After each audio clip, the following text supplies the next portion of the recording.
إن الحمد لله نحمده ونستعينه ونستغفره ونعوذ بالله من شرور أنفسنا ومن سيئات أعمالنا. من يهده الله فلا مضل له ومن يضلل فلا هادي له، وأشهد أن لا إله إلا الله وحده لا شريك له، وأشهد أن محمدا عبده ورسوله. وما بعد، يا أيها الذين آمنوا اتقوا الله حق تقاته ولا تموتن إلا وأنتم مسلمون. يا أيها الناس اتقوا ربكم الذي خلقكم من نفس واحدة وخلق منها زوجها وبث منهما رجالا كثيرا ونساء، واتقوا الله الذي تساءلون به والأرحام إن الله كان عليكم رقيبا. يا أيها الذين آمنوا اتقوا الله وقولوا قولا سديدا يصلح لكم أعمالكم ويغفر لكم ذنوبكم، ومن يطع الله ورسوله فقد فاز فوزا عظيما. أما بعد، فإن خير الحديث كتاب الله، وخير الهدي هدي محمد صلى الله عليه وسلم، وشر الأمور محدثاتها، وكل محدثة بدعة، وكل بدعة ضلالة، وكل ضلالة في النار. أعوذ بالله السميع العليم من الشيطان الرجيم. بسم الله الرحمن الرحيم. إن تبدوا الصدقات فنعما، وإن تخفوها وتؤتوها الفقراء فهو خير لكم ويكفر عنكم من سيئاتكم والله بما تعملون خبير. புகழும் புகழ்ச்சியும் இந்த இருளை படித்து பரிபாலித்து வரக்கூடிய எல்லா புகழும் அல்லாஹ்விற்கு உரித்தாகுமாக. ஸலவாத்தும் ஸலாமும் நபிகள் நாயகம் ஸல்லல்லாஹு அலைஹி வஸல்லம் அவர்கள் மீதும், அவர்களின் அடிச்சுவற்றை அப்படி பின்பற்றி வாழ்ந்த உத்தம சத்திய சஹாபாக்கள் மீதும், தாபீகள், தபூ தாபீகள் மீதும் கூறியவனாக என்னுடைய குத்பாவை ஆரம்பம் செய்கிறேன். அல்லாஹ் சுப்ஹானஹு வ தஆலா நம்முடைய பாவங்களை மன்னிப்பானாக, நம்முடைய பெற்றோருடைய பாவங்களை மன்னிப்பானாக, நம்முடைய அமல்களை அல்லாஹ் ஏற்றுக்கொள்வானாக, நம்முடைய பாவங்களை அல்லாஹ் மன்னித்தருள்வானாக. எந்த குணங்களை அல்லாஹ் நம்மிடத்திலே விரும்புகிறானோ அத்தகைய குணங்களை கொண்டு நம்முடைய உள்ளங்களை அல்லாஹ் அலங்கரிப்பானாக. அல்லாஹும்ம ஆமீன். கண்ணியத்திற்குரிய அல்லாஹ்வின் அடியார்களே, நான் உங்கள் மத்தியிலே குத்பை மஸ்ரூனாவுக்கு பிறகு சூரத்துல் பக்ராவுடைய வசனத்தை ஓதி காட்டுகிறேன். அல்லாஹ் சுப்ஹானஹு வ தஆலா அந்த வசனத்தை கூறுகிறார், இன் துபது ஸதகாத்தி ஃபனிம்மா, நீங்கள் வெளிப்படையாக சதகா செய்தாலும் அது உங்களுக்கு நல்லது. வ இன் துஃபூஹா வ து'தூஹல் ஃபுகராஅ ஃபஹுவ கைருல் லக்கும், அதே போன்று நீங்கள் மறைமுகமாக சதகா செய்தால் அது இன்னும் உங்களுக்கு சிறந்ததாக இருக்கும்.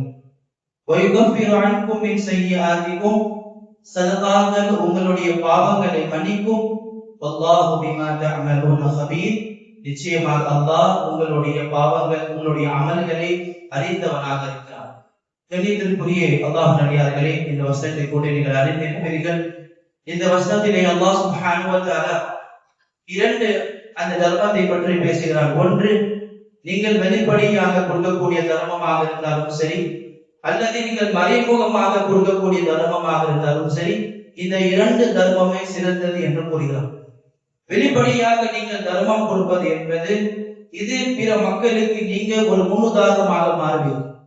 நீங்கள் வெளிப்படையாக ஒருவருக்கு நீங்கள் தர்மம் செய்கிறீர்கள் என்றால் மக்களுக்கு என்னாகும் என்றால், நானும் தர்மம் செய்ய வேண்டும் என்று மக்களுடைய உள்ளத்திலே ஒரு ஆசை வரும், அவர்களும் தர்மம் செய்ய வேண்டும் ஒரு தூண்டல் உண்டாகும். ஆனால் அதே போன்று நீங்கள் மறைமுகமாக கொடுக்கக்கூடிய அந்த தர்மம் என்பது இது நிறைய பலன்கள். உதாரணமாக, வெளிப்படையாக கொடுக்கும் பொழுது உங்களுடைய உள்ளத்திலே மக்கள் பார்க்கிறார்கள் என்ற அந்த சிந்தனை வரலாம். ஆனால் நீங்கள் மறைமுகமாக கொடுக்கக்கூடிய அந்த தர்மம் என்பது, அந்த தர்மம் என்பது இஹ்லாஸ்கள், மன தூய்மைகளால் நிறைந்திருக்கும்.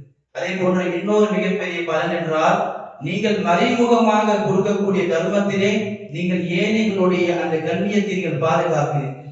எந்த ஏழைக்கு நீங்கள் அவருடைய உணர்வை உணர்ந்து அவர்களுக்கு நீங்கள் தர்மம் செய்கிறீர்களோ அவருடைய கண்ணியத்தை நீங்கள் பாதுகாத்ததின் காரணமாக அல்லாஹ் உங்களுக்கு அந்த பலனை இன்னும் அதிகமாக உள்ளார். அல்லாஹ் சொல்கிறான், وَيُكَفِّرُ عَنْكُمْ مِنْ سَيِّئَاتِكُمْ நீங்கள் வெளிப்படையாக தர்மம் செய்தாலும் சரி, நீங்கள் மறைமுகமாக தர்மம் செய்தாலும் சரி, இந்த தர்மத்தை கொண்டு அல்லாஹ் உங்களுடைய பாவங்களை மன்னிப்பான். வல்லாஹு பிமா தஅமலூன கபீர்.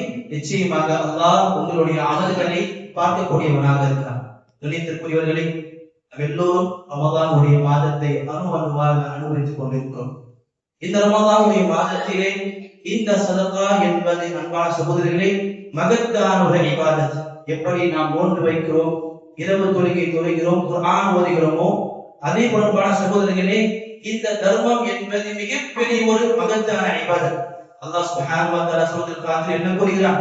இன்னல் லதீன யத்லூன கிதாபல்லாஹ் வ அகாமஸ் ஸலாஹ் வ அன்ஃபகு மிம்மா ரஸக்னாஹும் சிர்ரன் வ அலானியா யர்ஜூன திஜாரத்தன் லன் தபூர்.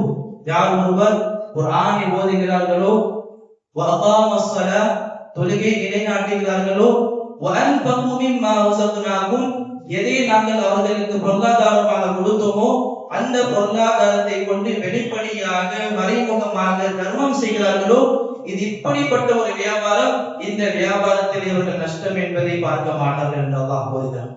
அன்பான சகோதரர்களே, ரசூலுல்லாஹ் ஸல்லல்லாஹு அலைஹி வஸல்லம் அவர்களை பற்றி வருகிறது, ரமலானுடைய மாதத்தை ரசூலுல்லாஹ் அவர்கள் வேகமாக வீற்றக்கூடிய அந்த காற்றை விட அதிகமாக தர்மம் செய்வார்கள். சிந்தித்து பாருங்கள், ரசூலுல்லாஹ் அவர்கள் எளிமையான ஒரு மனிதர், வீட்டிலே சாப்பிடுவது கூட ஒன்றும் இருக்காது. அப்படி இருந்த போதிலும் ரசூலுல்லாஹ்வுக்கு என்ன கிடைக்கிறதோ அதில் கூட ரசூலுல்லாஹ் என்ன செய்வார்கள்? அல்லாஹ்வுடைய பாதையிலே செலவு செய்தார்கள். அதற்காக அல்லாஹ் என்ன சொல்கிறான்? யார் ஒருவர் சிரமமான நேரத்திலே தர்மம் செய்கிறார்கள், வமன் குதிர அலைஹி ரிஸ்குஹு ஃபயுன்ஃபிக் மிம்மா ஆதாஹுல்லாஹ். சிரமமான நேரத்தில் யார் தர்மம் செய்கிறார்களோ அவர் நாங்கள் இன்னும் அதிகமாக செல்வத்தை கொடுப்போம் என்று அல்லாஹ் தஆலா கூறுகிறார். அன்பான சகோதரர்களே, ரசூலுல்லாஹ் ஸல்லல்லாஹு அலைஹி வஸல்லம் சொன்னார்கள், அஸ்-ஸதகத்து புர்ஹானுன். இந்த தர்மம் என்பது ஒரு அடையாளம். எந்த அடையாளம்? உங்களுடைய உள்ளத்தில் இருக்கக்கூடிய ஈமானின் அடையாளம், உங்களுடைய உள்ளத்தில் இருக்கக்கூடிய அல்லாஹ்வுடைய முஹப்பத்தின் அடையாளம், உங்களுடைய உள்ளத்தில் இருக்கக்கூடிய ஏழைகளுடைய அந்த இரக்கத்தின் அடையாளம், உங்களுடைய உள்ளத்தில் இருக்கக்கூடிய ஏழைகளுடைய அந்த அன்பின் அடையாளம். அன்பான சகோதரர்களே, அதற்காக தான் அல்லாஹ் சுப்ஹானஹு வ தஆலா இந்த சதகாக்களை பற்றி பேசி என்ன சொல்கிறான்? லன் தஜூர். இது எப்படிப்பட்ட சதகா? லன் தபூர். நீங்கள் இந்த சதகாவின் மூலமாக நீங்கள் கஷ்டமே அடைய முடியாது என்று அல்லாஹ் கூறுகிறார். அன்பான சகோதரர்களே, மார்க்கம் ஜகாத் விஷயத்தை பற்றி பேசுகிறது சொல்கிறது, ஜகாத் என்பது நீங்கள் முஸ்லிம்கள் மட்டும் தான் தர வேண்டும். ஜகாத் நீங்கள் காபிர்களுக்கு தரக்கூடாது. ஜகாத் என்பது நீங்கள் முஸ்லிம்கள் மட்டும்தான் தர வேண்டும். ஆனால் மார்க்கம் நமக்கு சதகாவுடைய விஷயத்திலே எந்த விதமான மார்க்கத்துடைய வேறுபாடு வைக்கவில்லை. எந்த விதமான மார்க்கத்துடைய வேறுபாடு இல்லை, வேற்றுமில்லையே. சதகா நீங்கள் எல்லோருக்கும் கொடுக்கலாம். ஏழை பசித்தவன் அவன் யாராக இருந்தாலும் சரி, அவனுடைய உணர்வை உணர்ந்து அவன் மீது நீ செய்யக்கூடிய கடமை நிறைவேற்ற வேண்டும். பாருங்கள், ரசூலுல்லாஹ் ஸல்லல்லாஹு அலைஹி வஸல்லம் அவர்கள் மதீனாவுடைய அந்த மஸ்ஜித் நபவியில் இருக்கிறார்கள். சஹாபாக்கள் எல்லோரும் கூட இருக்கிறார்கள். ஜாபீர் பின் அப்துல்லாஹ் ரலியல்லாஹு அன்ஹு ஹதீஸ் அறிவிக்கிறார்கள், சொல்கிறார்கள், நாங்கள் ஒரு முறை அதிகாலையிலே மஸ்ஜித் நபவியில் அமர்ந்து கொண்டிருந்தோம். மிகப்பெரிய ஒரு ஜமாத் பனு நஸீருடைய கோத்திரத்த மக்கள் அவர்கள் ரசூலுல்லாஹை சந்திப்பதற்காக வந்தார்கள். அவருடைய நிலைகள் எப்படி இருந்தது? மிகவும் ஏழைகளாக இருந்தார்கள். அவர்களுடைய கால்களிலே செருப்பு இல்லை, அவருடைய உடம்பிலே ஆடைகள் இல்லை. இன்னும் சில மக்களிடத்திலே ஆடைகள் இருந்தாலும் அந்த ஆடை எல்லாம் கிழிந்திருந்தது. ரசூலுல்லாஹ்வுக்கு அவர்களுடைய அந்த அப்பாவியான எளிமையான அந்த நிலையை பார்த்து ரசூலுல்லாஹ்வுடைய முகம் என்பது வாடி போய்விட்டது. சஹாபாக்கள் ரசூலுல்லாஹ்வுடைய முகத்தை பார்த்தார்கள். உடனே பிலால் ரலியல்லாஹு அன்ஹு எல்லா சஹாபாக்களையும் மஸ்ஜிதில் நபியிலே கூடுமாறு கட்டளையிட்டார்கள். ரசூலுல்லாஹ் ஸல்லல்லாஹு அலைஹி வஸல்லம் சஹாபாக்களுக்கு முன்னால் ஒரு உரை நிகழ்த்தினார்கள். இதோ இந்த சகோதரருடைய தேவைகளை நீங்கள் நிறைவேற்றுங்கள் என்று சொன்னார்கள். சஹாபாக்கள் எல்லோரும் வீட்டிற்கு சென்றார்கள். சஹாபாக்கள் அவர்களிடம் இருக்கக்கூடிய எல்லா பொருட்களையும், வஸ்துக்களை, தானியங்களை, ஆடைகளை, பேரிச்சம்பழத்தை கொண்டு வந்து அவர்களுடைய தேவையை நிறைவேற்றினார்கள். அப்பொழுது ஒரு அன்சாரி சஹாபி இருந்தார். அவர் ஒரு மூட்டையை தூக்க முடியாமல் தூக்கி கொண்டு வந்தார். ஒரு மூட்டை நிறைந்து தானியங்கள் இருக்கிறது, ஆடைகள் இருக்கிறது. அந்த மூட்டையை தூக்க முடியாமல் அந்த சஹாபி தூக்கி கொண்டு வந்தார். ரசூலுல்லாஹி ஸல்லல்லாஹு அலைஹி வஸல்லம் அந்த அன்சாரி சஹாபியை பார்த்து கூறினார்கள், எவரோ ஒரு மார்க்கத்திலே புதுமையான ஒரு காரியத்தை கொண்டு வந்து அதன் மூலமாக மக்கள் அந்த காரியத்தை செய்கிறார்களோ அவருக்கும் ஒரு பலன் உண்டு ரசூலுல்லாஹி என்று கூறினார்கள். இதை கேட்டு எல்லா சஹாபாக்கள் வீட்டிற்கு சென்றார்கள். அவருடைய வீட்டில் இருக்கக்கூடிய எல்லா வஸ்துக்கள், துணிகள் என்னென்ன இருக்கிறதோ எல்லாமே கொண்டு வந்து மதீனாவிலே அந்த மக்களை கொடுத்தார்கள். ஹதீஸுடைய அறிவிப்பாளர் அழைக்கிறார்கள், அந்த நேரத்திலே மதீனாவிலே மஸ்ஜிதுல் நபவியிலே 2 பெரிய குவியல்கள் சேர்ந்து விட்டது. எப்படி ஒரு ஆடை எல்லாம் அடுக்கடுக்காக சேர்ந்தால் எப்படி அது குவியல்களாக மாறிவிடுமோ அப்படி 2 குவியல்களாக சேர்ந்து விட்டது. அன்பான சகோதரர்களே, தர்மத்தில் அவன் காபிராக இருந்தாலும் சரி, அவன் மாற்று மத சகோதரராக இருந்தாலும் சரி, மார்க்கம் நமக்கு அனுமதிக்கிறது அவனுடைய உணர்வை நாம் உணர வேண்டும். அவனுடைய அந்த தேவை நாம் நிறைவேற்ற வேண்டும். அவன் என்ன கஷ்டத்தில் இருக்கிறான், அவனுக்கு என்ன தேவை இருக்கிறது, அவனுக்கு என்ன சிரமம் இருக்கிறது. ஒரு முஃமின் என்பவன் அவன் முஃமினுடைய கஷ்டத்தையும் உணர வேண்டும். அதே போன்று மனிதனுடைய கஷ்டத்தையும் உணர வேண்டும். அன்பான சகோதரர்களே, இந்த தர்மம் என்பது நமக்கு மனிதாபிமானத்தை கற்றுத் தருகிறது. மனிதாபிமானுடைய ஒரு அடியில் அன்பான சகோதரர்களே, பெரியவர்கள், மனிதர்கள் என்ன நினைக்கிறார்கள், தர்மம் செய்தால் என்னுடைய தர்மம் என்பது என்னுடைய செல்வம் என்பது அழிந்துவிடும். நம் அல்லாஹ்வுடைய பாதையில் தர்மம் செய்தால் என்னுடைய செல்வம் என்பது அழிந்துவிடும் என்று சொல்கிறார்கள். மனசு சிந்தித்து பாருங்கள், சஹாபாக்கள் எப்படியெல்லாம் அல்லாஹ்வுடைய பாதையில் தர்மம் செய்தார்கள். வசனங்கள் இறங்குகிறது, தர்மத்தை பற்றி, தர்மத்துடைய சிறப்புகளை பற்றி இறங்குகிறது. சஹாபாக்கள் போட்டி போட்டார்கள். ஏன்? அவர்களுக்கு தேவை அல்லாஹ்வுடைய பொருத்தம், அவர்களுக்கு தேவை அல்லாஹ்வுடைய சொர்க்கம், அவர்களுக்கு தேவை அல்லாஹ்வுடைய ரிதா. அந்த அன்பான சகோதரர்களே, சஹாபாக்கள் இபாதத்துடைய விஷயத்திலே ஒருவருக்கொருவர் போட்டிக்குரியவராக இருந்தார்கள். அந்த சம்பவத்தில் அதிகமாக கேட்டிருக்கிறோம். அபூ தஹ்தா ரலியல்லாஹு அன்ஹு அவர் ரசூலுல்லாஹி ஸல்லல்லாஹு அலைஹி வஸல்லம் இடத்திலே ஒரு தோட்டத்தை ஒப்படைத்தார்கள். எப்படிப்பட்ட தோட்டம்? 700 பேரீச்சம்பழங்களுடைய மரங்கள் இருக்கிற அந்த தோட்டத்திலே. அந்த தோட்டத்தை ரசூலுல்லாஹி ஸல்லல்லாஹு அலைஹி வஸல்லம் சொல்கிறார்கள், யா ரசூலல்லாஹ், இந்த தோட்டத்தை அல்லாஹ்வுடைய பாதையில் நான் செலவு செய்கிறேன். எதுவும் யோசிக்காமல் என்னுடைய வாழ்க்கை என்னாகும், என்னுடைய பிள்ளைகளுடைய எதிர்காலம் என்னாகும், எதுவுமே யோசிக்கவில்லை. அவர்களுக்கு தேவை அல்லாஹ்வுடைய பொருத்தம், அல்லாஹ்வுடைய ரிதா, அல்லாஹ்வுடைய சொர்க்கம். அதே போன்று அபூ தல்ஹா ரலியல்லாஹு அன்ஹு, லன் தனாலுல் பிர்ர ஹத்தா துன்ஃபிகு மிம்மா துஹிப்பூன், நீங்கள் யாரும் உங்களுடைய விருப்பமான அந்த விஷயங்களை செலவு செய்யாத வரை அல்லாஹ்விடத்தில் நீங்கள் நன்மை அடைய முடியாது என்ற அந்த வசனத்தை கேட்ட உடனே அபூ தல்ஹா ஓடி வந்தார். யா ரசூலுல்லாஹ், இந்த தோட்டத்தை நான் அல்லாஹ்வுக்காக கொடுக்கிறேன். அன்பான சகோதரிகளே, இந்த ரமலானுடைய மாதம் என்பது தர்மங்கள் அதிகமாக செய்யக்கூடிய மாதம். சிந்தித்து பாருங்கள், ரசூலுல்லாஹி ஸல்லல்லாஹு அலைஹி வஸல்லம் ஆயிஷா ரலியல்லாஹு என்ன சொல்கிறார்கள், நாங்கள் 2 பிறைகளை பார்த்து விடுவோம், அப்பொழுது கூட எங்களுடைய வீட்டில் என்ன இருக்காது, அடுப்பு எரியாது. அப்படி எளிமையான வாழ்க்கை ரசூலுல்லாஹ் வாழ்ந்தவர்கள் எப்படி ரமலானுடைய மாதத்தில் ரசூலுல்லாஹி ஸல்லல்லாஹு அலைஹி வஸல்லம் இவ்வளவு அதிகமாக தர்மம் செய்திருப்பார். சிந்தித்து சகோதரர்களே, நம்மிடத்தில் செல்வம் இருக்கிறது, அல்ஹம்துலில்லாஹ், அல்லாஹ் கொடுத்திருக்கிறான். வறுமை நாளுடைய அடியாரம் எங்கே பார்த்தாலும் செல்வம் அதிகமா இருக்கும். அல்ஹம்துலில்லாஹ், அல்லாஹ் அதிகமாக செல்வத்தை கொடுத்திருக்கிறான். இந்த செல்வத்தை அன்பான சகோதரர்களே அல்லாஹ்வுடைய பாதையில் செலவு செய்யும். இயல்பாகவே மனிதனுடைய உள்ளங்களிலே அந்த செல்வத்துடைய மோகம் இருக்கிறது. எனக்கும் சரி, உங்களுக்கும் சரி, எல்லாருடைய உள்ளத்திலே அல்லாஹ் செல்வத்துடைய மோகத்தை, செல்வத்துடைய ஆசையை, அந்த பணத்தின் மீதான உண்டான ஆசை அல்லாஹ் வைத்திருக்கிறார். இந்த செல்வத்தின் மீதான ஆசையை நாம் ஒழிக்க வேண்டும் என்றால் நாம் அல்லாஹ்வுடைய பாதையில் செலவு செய்ய வேண்டும். நாம் என்ன செய்ய வேண்டும்? இந்த செல்வத்தின் மீது இருக்கக்கூடிய ஆசையை, இந்த செல்வத்தின் மீது இருக்கக்கூடிய அந்த மோகத்தை நாம் ஒழிக்க வேண்டும் என்றால், அதை தணிக்க வேண்டும் என்றால், அந்த பெருந்தன்மையை நாம் ஒழிக்க வேண்டும் என்றால், அன்பான சகோதரிகளை, பெரியவர்களை, அல்லாஹ்வுடைய பாதையில் செலவு செய்யுங்கள். அன்பான சகோதரிகளை, அல்லாஹ்வுடைய பாதையில் செலவு செய்வதன் மூலமாக உங்களுடைய பொருளாதாரம் பாதுகாக்கப்படுகிறது, உங்களுடைய செல்வம் பாதுகாக்கப்படுகிறது. ரசூலுல்லாஹி ஸல்லல்லாஹு அலைஹி வஸல்லம் ஒரு வசனத்தை ஓதுகிறார்கள், அல்ஹாகுமுத் தகாதுர். நம்ம எல்லோருக்கும் ஞாபகம், ரசூலுல்லாஹி ஸல்லல்லாஹு அல்ஹாகுமுத் தகாதுர் ஹத்தா ஸுர்துமுல் மகாபிர் சொன்னார்கள், உலகத்துடைய ஆசைகளில் மனிதர்களை அல்லாஹ்வுடைய திக்ரை விட்டு பாழாக்கி விட்டது. மனிதன் உலகம் என்று அவன் அல்லாஹ்வுடைய திக்ரை விட்டு தூரமாகி விட்டான். எப்பொழுது வரை? ஹத்தா ஸுர்துமுல் மகாபிர், அவன் அவருக்குள் செல்லும் பொழுதுதான் அவனுக்கு உலகத்துடைய அந்த உண்மை நிலை அவனுக்கு புரியும். நிலத்தில் சொன்னார்கள், ஆதமுடைய பிள்ளை சொல்லுகிறான், மாலி மாலி, என்னுடைய செல்வம் என்னுடைய செல்வம் என்று. அன்பான சகோதரர் சொன்னார்கள், மூன்று தான் உங்களுடைய செல்வம், மூன்று விடயங்கள் தான் உங்களுடைய செல்வம். எதை நீங்கள் சாப்பிட்டீர்களோ அதுதான் உங்களுடைய செல்வம். எதை உங்களுடைய வயிற்றுக்குள் சென்றது உணவாக அதுதான் உங்களுடைய செல்வம்.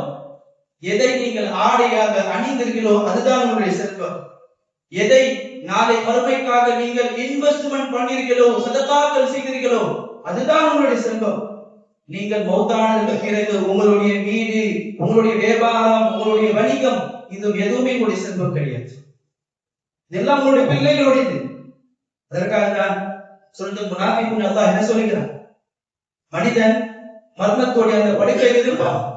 وَأَنْفِقُوا مِمَّا رَزَقْنَاكُمْ مِنْ قَبْلِ أَنْ يَأْتِيَ أَحَدَكُمُ الْمَوْتُ. மனிதன் அந்த மரணத்தோடு அந்த படுக்கையில் இருக்கிற பொழுது தன்னுடைய இரண்டு கண்களால் மரணத்தோடைய அந்த பரிஷ்டவை பார்த்து விடுவான், மலக்குமாரை பார்ப்பான். அப்பொழுது அவன் அல்லாஹ்விடத்தில் கேட்கக்கூடிய ஆசை என்ன? لولا أخرتني إلى أجل قريب فأصدق وأكن من الصالحين. يا الله, எனக்கு ஒரே ஒரு அமலை செய்வதற்கான அவகாசத்தை. மனிதனுக்கு தெரியும், அந்த நேரத்தில் என்னால் தொழுக முடியாது, அந்த நேரத்தில் என்னால் குர்ஆனை ஓத முடியாது, ஆனால் அந்த நேரத்தில் என்னால் செய்ய வேண்டிய ஒரு அமல் இருக்கிறது, என்னால் செய்ய முடியும். அந்த அமல் தான் தர்மம். மரணத்துடைய படுக்கையில் கூட உங்களால் தர்மம் செய்ய முடியும், ஆனால் அந்த நேரத்திலே அடியானுக்கு அல்லாஹ் அவகாசம் கொடுக்க மாட்டான். அன்பான சகோதரர்களே, நாம் இந்த நிலையிலே ஆரோக்கியமாக இருக்கிறோம். நம்முடைய கையிலே செல்வம் இருக்கிறது, நாம் எண்ணியபடி நாம் தர்மம் செய்யலாம். சிந்தித்து பாருங்கள், நீங்கள் மரணத்துடைய படுக்கை இருக்கிற பொழுது நீங்கள் எவ்வளவு பெரிய சொத்துடைய உரிமையாளர்களாக இருந்தாலும் 1/3 தான் நீங்கள் தர்மம் செய்ய முடியும். மரணத்துடைய படுக்கை இருக்கிறீங்க, அந்த நேரத்திலே உங்களுடைய செல்வத்திலிருந்து 1/3 தான் உங்களுக்கு செல்வம் தர முடியும். ஏனென்றால் எல்லாம் செல்வம் உங்கள் பிள்ளைகளுடைய சொத்தாக மாறிவிட்டது. எல்லாம் சொத்தும் உங்களுடைய பிள்ளைகளுடைய செல்வமாக மாறிவிடும். இதற்காக தான் ரசூலுல்லாஹ் ஸல்லல்லாஹு அலைஹி வஸல்லம் அவர்கள் கேட்டார்கள், யா ரசூலுல்லாஹ், ஐயு ஸதகத்தி அஃதல்? ரசூலுல்லாஹ் அவர்களே, செல்வத்திலே தர்மத்திலே மிக சிறந்த தர்மம் என்ன? ரசூலுல்லாஹ் என்ன சொன்னார்கள்? வ அன்த ஸத்தக ஸஹீஹுன் ஷஹீஹுன். நீங்கள் பொருளாதாரத்தின் மீது ஆசை உடையவராக, பொருளாதாரத்தின் மீது, செல்வத்தின் மீது ஆசை உடையவராக இருக்கிற பொழுது, காசுடைய தேவை இருக்கிற பொழுது, எங்க என்னுடைய செல்வம் அழிந்துவிடும் என்ற அந்த பயம் இருக்கிற பொழுது நீங்கள் செல்வம், நீங்கள் தர்மம் செய்கிறீர்களே, அந்த தர்மம் தான் சிறந்த தர்மம். மரணத்துடைய நேரத்தில் எல்லோருக்கும் அல்லாஹ் ஞாபகம் வந்து விடுவான். மரணத்துடைய நேரத்தில் எல்லோருக்கும் மரணத்துடைய அந்த பயம் வந்துவிடும். அந்த நேரத்தில் செய்யக்கூடிய தர்மம் இலக்கான சகோதரர்களே, உண்மையான தர்மம். எந்த தர்மம் சிறந்தது? எந்த வயதிலே நீங்கள் அந்த செல்வத்தை ஆசைப்படக்கூடியவர்களாக, அந்த செல்வத்தை நேசிக்கக்கூடியவர்களாக, அந்த செல்வத்தின் மீது மோகக்கூடியவர்களாக இருக்கிறீர்களோ, அந்த நேரத்தில் செல்வம், அந்த நேரத்தில் தர்மம் செய்வதுதான் உண்மையான தர்மம், சிறந்த தர்மம் என்று ரசூலுல்லாஹ் கூறினார். சகோதரர்களே, இந்த தர்மத்தின் மூலமாக உலகம் மட்டுமில்லை, மறுமையிலே அல்லாஹ் நிறைய பலன்களை வைத்திருக்கிறார். உலகத்திலே கிடைக்கும். உங்களுடைய தர்மத்தின் மூலமாக அல்லாஹ் உங்களுக்கு இந்த உலகத்திலே பலன் கொடுப்பான். மறுமையிலே அல்லாஹ் இப்படிப்பட்ட பலன்களை வைத்திருக்கிறான். அன்பான சிந்தித்து பாருங்கள். ரசூலுல்லாஹ் ஸல்லல்லாஹு அலைஹி வஸல்லம் அவர்கள் சொன்னார்கள், என்னுடைய உயிர் யாருடைய கையின் மீது இருக்கிறதோ அவன் மீது சத்தியமாக சொல்கிறேன், 3 விஷயங்களை ரசூலுல்லாஹ் சொன்னார்கள். அதில் முதன்மையாக சொன்னார்கள், யார் ஒருவர் அல்லாஹ்வுடைய பாதையிலே செலவு செய்கிறார்களோ, அல்லாஹ்வுடைய பாதை தர்மத்தை தருகிறார்களோ, அவருடைய செல்வம் எப்பொழுதுமே குறையாது என்று சொன்னார்கள். சத்தியம் செய்து சொன்னார்கள் ரசூலுல்லாஹ், உங்களுடைய செல்வம் அல்லாஹ்வின் மீது ஆணையாக எப்பொழுதுமே குறையாது. அல்லாஹ் என்ன கூறுகிறார்? وَمَا أَنفَقْتُم مِّن شَيْءٍ فَهُوَ يُخْلِفُهُ. எதையெல்லாம் நீங்கள் அல்லாஹ்வுடைய பாதையிலே செலவு செய்கிறீர்களோ அதனுடைய பிரதிபலிப்பை அல்லாஹ் உங்களுக்கு கொடுப்பார். நாம் ஃபஜ்ருடைய தர்ஸில் நாம் கூறியிருந்தோம், மலக்குமார்கள் இறங்கி வருவார்கள். யாரெல்லாம் அல்லாஹ்வுடைய பாதையிலே செலவு செய்கிறார்களோ அவர்களை பார்த்து மலக்குமார்கள் கூறுவார்கள், அல்லாஹும்ம ஆதி முன்ஃபிகன் ஃபலஃப. யா அல்லாஹ், யாரெல்லாம் உன்னுடைய பாதையிலே செலவு செய்கிறார்களோ அவர்களுக்கு நீ பிரதிபலிப்பை கொடுப்பாயாக. யார் அல்லாஹ்வுடைய பாதையிலே செலவு செய்யாமல் கஞ்சத்தனத்தோடு இருக்கிறார்களோ, சொத்தை சேர்த்து சேர்த்து வைக்கிறார்களோ, அவர்களை பார்த்து மனது என்ன சொல்லுவோம் தெரியுமா? அல்லாஹும்ம ஆதி முன்ஃபிகன் தலஃப. யா அல்லாஹ், உன்னுடைய பாதையிலே செலவு செய்யாமல் கஞ்சத்தனத்தோடு இருக்கிறானோ அவனுக்கு நீ அழிவை கூடிய அல்லாஹ் என்று மலக்குமார்கள் பத்துவா கொடுப்பார்கள், சாபம் கொடுப்பார்கள். நான் சிரித்து பார்ப்பான சகோதரர்களே, அல்லாஹ் நமக்கு மிகப்பெரிய ஒரு வாய்ப்பை கொடுத்திருக்கிறார். இந்த அன்பான சகோதரர்களே, இந்த வாய்ப்பை நாம் பயன்படுத்த வேண்டும். இந்த வாய்ப்பை கொண்டு அல்லாஹ்வுடைய அதிகமாக செலவு செய்ய வேண்டும். அன்பான சகோதரர்களே, பெரியவர்களே, நாளை வறுமை நாளில் அடியார்கள் வேறு வேலை மூழ்கி கொண்டிருப்பார்கள். அந்த நேரத்தில் அன்பான சகோதரர்களே, நம்மளுடைய தலைக்கு மேல் ஒரு மைல் தூரம் தான் சூரியன் இருக்கும். அந்த நேரத்தில் அன்பான சகோதரர்களே, எந்த உலகத்திலே நாம் அல்லாஹ்வுடைய பாதையில் சதகா செய்தோமோ அந்த சதகா நம்முடைய நிழலாக மாறும். சதகா நாளை மறுமை நாளிலே உங்களுக்கு அந்த சூரியனுடைய வெப்பத்தில் இருந்து உங்களுக்கு நிழலாக மாறும். சும்மா என்ன சொன்னார்கள்? 7 அடியார்களுக்கு அர்ஷுடைய நிழலை அல்லாஹ் தருவான். 7 அடியார்களுக்கு அல்லாஹ் அர்ஷுடைய நிழலை தருவான். சிந்தித்து பாருங்க, அந்த அர்ஷுடைய நிழலை அந்த அடியக்குள்ள எப்படி பாக்கியசாலி அல்லாஹ் எனக்கு உங்களுக்கு அந்த பாக்கியம் தருவான். அல்லாஹ் ஆமீன். ரசூலுல்லாஹ் என்ன சொன்னார்கள்?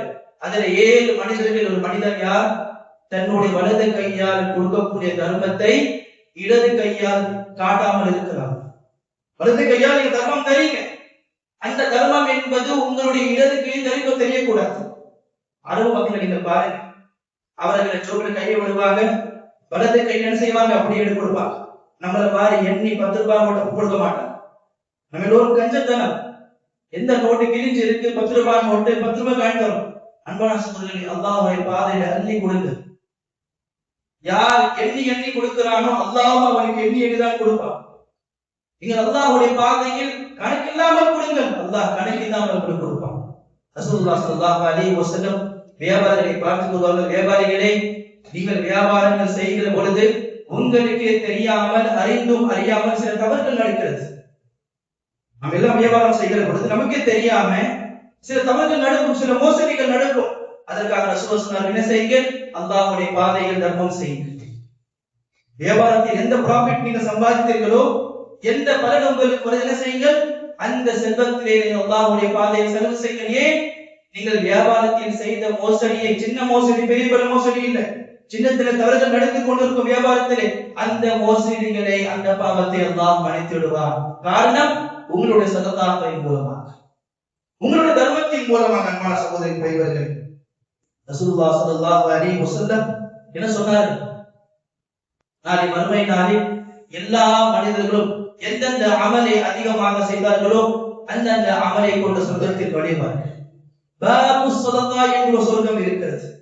அந்த சொர்க்கத்திலே இந்த உலகத்தில் தர்மம் செய்த மக்கள் தான் நுழைய முடியும். அன்பான சகோதரர்கள், சிந்தித்து பாருங்கள். அல்லாஹ்வுடைய பாதம் சகோதரிகளே, செலவு செய்யுங்கள். அல்லாஹ் பணக்காரன், அல்லாஹ் நம்மளை போன்ற ஏழை இல்லை. அல்லாஹ் தாராள மனதுடையவன். நீங்கள் தாராளமாக உங்களுடைய செல்வத்தை நீங்கள் மக்களுக்காக விரித்து செலவு செய்கிற பொழுது அல்லாஹ் பண சகோதரர்களை இன்னும் அதிகமாக கூறுவான். ரசூலுல்லாஹ் ஸல்லல்லாஹு அலைஹி வஸல்லம் நரகத்துடைய அந்த வேதனையை சஹாபாக்கள் சொன்னார்கள். என்ன சொன்னார்கள்? நரகத்தை அஞ்சுங்கள், நரகத்தை அஞ்சுங்கள், நரகத்தை அஞ்சுங்கள். இத்தமுன் நார வலவ் பிஷத்தி தமர். நரகத்தை அஞ்சுங்கள். உங்களால் பேரீச்சை பழத்தை முழுமையாக கொடுக்க முடியவில்லை என்றாலும் பேரீச்சை பழத்துடைய பாதியாவது என்ன செய்யுங்கள்? அல்லாஹ்வுடைய பாதையை கொடுத்து தர்மம் செய்யுங்கள் என்று ரசூலுல்லாஹ் கூறினார்கள். அன்பான சகோதரிகளே, இந்த ரமலான் மாதம், இந்த ரமலானுடைய மாதத்திலே அல்லாஹ்வுடைய பாதை அதிகமாக தர்மம் செய்யும். இந்த ரமலானுடைய மாதத்திலே மட்டுமில்லை, எல்லா நாட்களும் நீங்கள் தர்மம் செய்ய வேண்டும். ஆனால் இந்த மாதத்தில் நீங்கள் தர்மம் செய்கிற பொழுது அல்லாஹ் அதிக கூலிகளை அல்லாஹ் உங்களுக்கு வைத்திருக்கிறார். சகோதரிகளே, இந்த சதகாத்தின் மூலமாக உங்களுடைய நோயுடைய தீர்வை அல்லாஹ் வைத்திருக்கிறார். சதகாவின் மூலமாக உங்களுடைய பிரச்சனையுடைய தீர்வை அல்லாஹ் வைத்திருக்கிறார்.